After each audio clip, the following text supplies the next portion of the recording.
about authentic learning, storytelling with purpose, I wanted to give educators a variety of tools to design engaging, rigorous, and cheat-resistant assignments. So one of the ways I think we can do that is by embracing a variety of different kinds of media to help students relate to and communicate their knowledge. So rather than just text, which is very cheatable sometimes, how can we use other tools? And so I dedicated chapter 2 to explaining and demonstrating all the different ways that we can do that.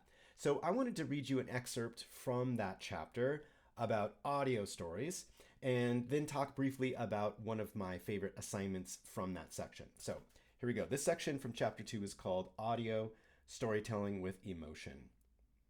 Audio is an underestimated and immersive storytelling medium that is also one of the least complicated to create. Without being bogged down with visual skills like composition and lighting that are required for photography or video, these types of stories allow students to focus on elements like writing, speaking, and conducting interviews. Sonic stories tend to be the best at capturing emotion because they're also an intimate and personal medium. Consider someone's accent or the fatigue in their voice, or the specific sounds of a frozen lake beginning to melt. Right? So if you start to think about and imagine that, start listening to the world around you, there's so much information that we can gather from audio that words and text on a page just can't convey. And so one of my favorite projects from the book is oral history projects.